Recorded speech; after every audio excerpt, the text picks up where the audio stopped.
There is a version of this story where Kento Momota becomes the greatest badminton player Japan ever produced, wins Olympic gold in front of his home country, and retires a legend without a single asterisk next to his name. That is not the story we are telling today. What actually happened is more complicated, more painful, and in many ways, far more extraordinary. Because Momota did become the greatest. He did rewrite the record books. He did dominate the world in a way that left opponents and analysts searching for the right words to describe what they were witnessing. But before all of that, he had to survive his own worst decision. And after all of that, he had to survive something that had nothing to do with him at all, a moment of pure, indifferent tragedy on a dark Malaysian highway that took everything he had worked so hard to rebuild. This is the story of Kento Momota. And if you think you already know how it ends, stay with this. Because the real story is far deeper than the headlines ever told you. To understand the fall, you first have to understand the man before the fall. Kento Momota grew up in Ehime Prefecture in Japan, and from an early age it was clear he was not an ordinary talent. Badminton in Japan was not the dominant cultural force it was in countries like China, Malaysia, or Indonesia. But Momota played with an intensity and intelligence that transcended the local context. He was technically brilliant from a young age, and more than that, he possessed something that coaches spent careers trying to teach and almost never could. He had court instinct. An almost preternatural sense of where the shuttle was going, where his opponent was going, and how to make both of those things work against them. He rose through the junior ranks with quiet ferocity. While players with more physical gifts made more noise early on, Momota was building something deeper, a playing style rooted in patience, precision, and a defensive foundation so solid that opponents often broke themselves against it before they even realized what was happening. By his early 20s, the international badminton community had taken notice. He was climbing the world rankings. He was winning on the BWF circuit. And by 2016, the expectation was clear: Kento Momota was going to the Rio Olympics, and Kento Momota was going to be one of the men to watch for a medal. And then, in April of 2016, he destroyed it all himself. The news was brief and brutal. Kento Momota had been caught visiting an illegal casino. In Japan, where gambling laws are strict and sporting honor is not a soft or negotiable concept, the consequences were immediate. The Nippon Badminton Association issued an indefinite suspension. The Rio Olympics, the tournament he had spent his entire life building toward, were gone. Let that sit for a moment. Not a rival who outplayed him. Not an injury that took him off the court. His own choice. His own mistake. Made at the worst possible time. In the most expensive possible way. The public reaction in Japan was severe. The shame was real and widespread. And for a young athlete at what should have been the beginning of his greatest chapter, the question stopped being about badminton and started being something much more fundamental.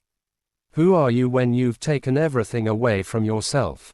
What kind of person do you become in that silence? Some athletes fold under that weight.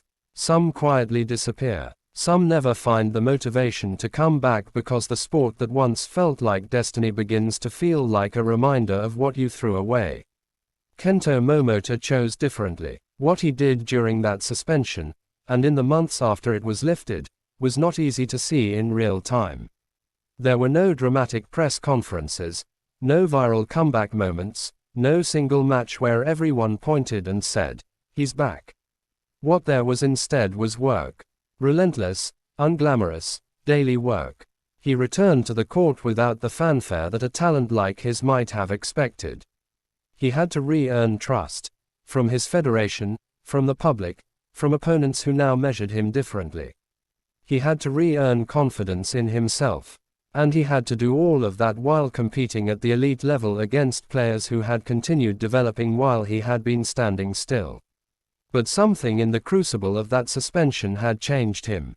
Or perhaps clarified him. The Momota who returned to the circuit was not looser or more relaxed.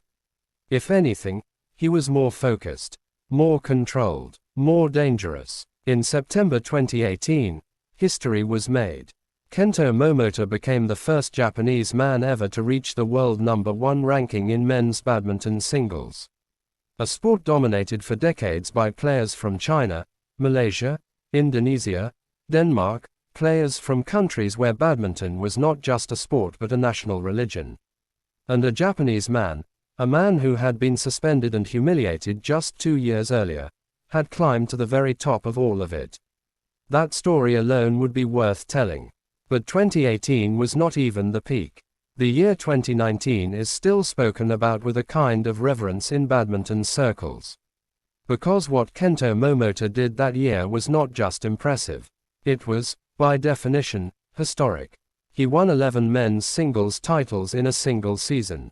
11. That number was enough to enter the Guinness World Records.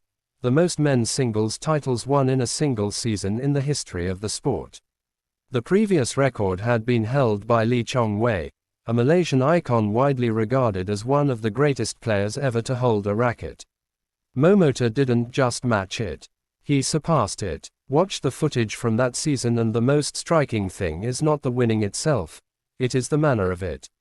Momota played with a completeness that felt almost unfair. His defense was described by commentators as a brick wall, not a metaphor for stubbornness, but a literal, tactical description of what it was like to try and hit through him. Shots that would finish off most players came back. Attacks that should have ended points were absorbed, neutralized, and returned with interest. And at the net, the area of the court where rallies are decided and nerves are tested, Momota was something else entirely. His net play was a kind of psychological warfare. Precise, deceptive, and relentlessly consistent. His record against Victor Axelsen during this era tells you everything you need to know. Axelsen, the Danish powerhouse who is now the world #1, the man who has dominated men's badminton in the post-Momota era. At one point, Momota led their head-to-head 14 wins to 3 losses. 14-3. Against the current best player in the world. He was the world champion. He was the world record holder. He was the Olympic favorite. Tokyo 2020 was approaching, and it was going to be his moment. Japan's moment. A host nation's golden son, returning home to claim the prize that his career had been building towards since he first picked up a racket in Ehime Prefecture as a child. And then came January the 13th, 2020. It was after midnight. The Malaysia Masters had just concluded, and Momota had won it. Another title, another data point in a career that had become a relentless accumulation of them. He and his team boarded a van to head to the airport. On the highway, the van collided with a slow-moving truck.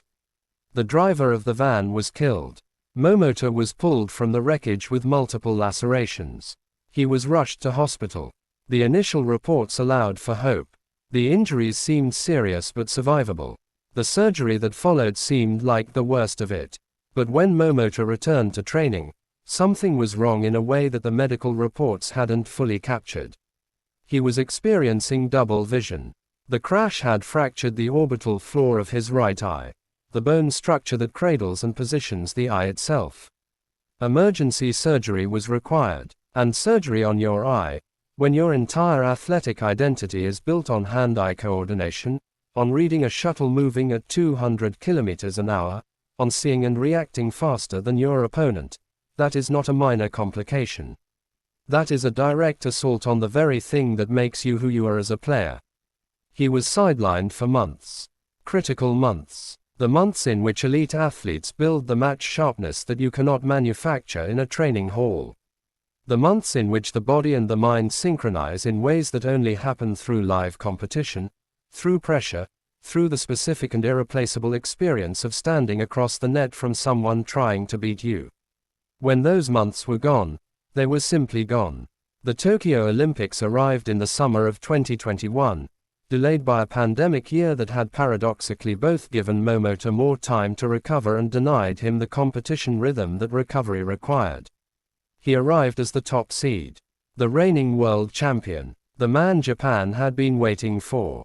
The expectation was extraordinary, not just the weight of a nation hosting its own Olympics, but the specific weight of a narrative that had been building for 5 years. The suspension, the comeback, The record season, the crash, the surgery, and now, finally, the redemption moment. He was knocked out in the group stages. Eliminated by South Korea's Heo Kwang-hee. One of the biggest upsets in Olympic badminton history. Those who watched carefully said they could see it coming. Not the specific result, but the fragility beneath the surface. The timing was off. The reflexes that had once been automatic were slightly delayed.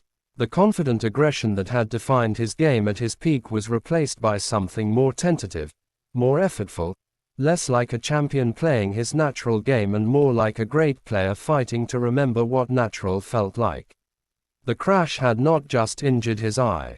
It had interrupted something deeper. The unconscious, body-wide calibration that elite athletes develop over years and that, once disrupted, is almost impossibly hard to fully restore. What followed was grinding and painful to witness. First-round exits became familiar. Matches that a previous version of Momota would have won before the shuttle had time to reach the second game became losses. His world ranking, which had sat at number 1 as recently as 2020, began to fall. By 2022 and into 2023, it had dropped outside the top 50.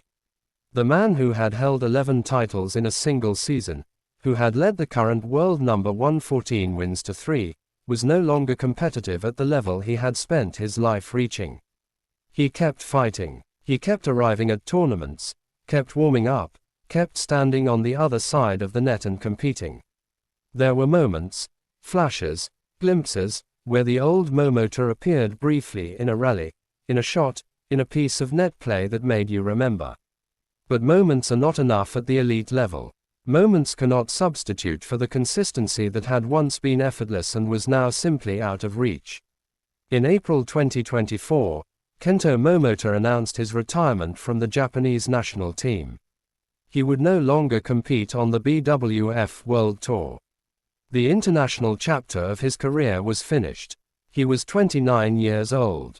29. An age when most elite athletes are considered to be in or approaching their prime. An age when careers are supposed to be building toward their final, definitive statement. Not ending. But the human body does not negotiate. And the series of events that began on a dark Malaysian highway in January 2020 had taken something from Kento Momota that no amount of will, no amount of training, no amount of the extraordinary mental fortitude he had already demonstrated could fully replace. What does a career like this mean? How do we hold it? Here is what is important to understand, and what often gets lost when people talk about his retirement. Kento Momota has not quit badminton. He continues to play in Japan's domestic J League. He is still on a court. Still competing. Not for world rankings or global glory, but because at his core, stripped of everything else, he is a badminton player. And that doesn't just disappear because the international circuit moves on without you. There is something quietly powerful about that. About a man who has been through everything he has been through. The scandal, the suspension, the climb back to number 1, the crash, the surgery, the decline, the retirement, and still wants to play. The legacy of Kento Momota is already secured, and it is remarkable. The first Japanese man to reach world number 1. A Guinness World Record holder. A player who, at his peak, led the current best player in the world by a margin of 14 victories to 3. A world champion who built himself from scratch not once but twice. First after his own mistake, then after a tragedy that was not his fault at all. And beyond the statistics, the story itself.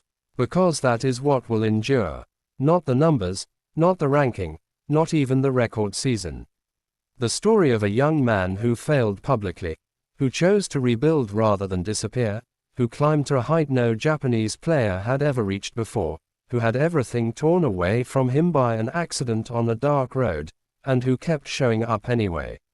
Not every great story ends with the conclusion we hoped for. Not every comeback has a final chapter that justifies every chapter before it. Sometimes the most powerful sports stories are the ones that ask us to sit with the complexity. To honor the greatness without looking away from the loss. To understand that a career can be both triumphant and tragic at the same time. and that neither truth cancels out the other. Kento Momota gave everything he had. Twice. The first time to save himself from himself. The second time to recover from something that had nothing to do with him and everything to do with fate. That is worth remembering. That is worth telling. If this story stayed with you, if you felt the weight of what Momota carried and the scale of what he achieved, then you understand why stories like this matter. Sport is never just about the score. It is about character shaped under pressure. It is about what remains when everything else is stripped away. There are more stories like this one waiting to be told. More athletes, more moments, more journeys that deserve more than a footnote. If that is the kind of storytelling you want to be part of, subscribe and stay with this channel.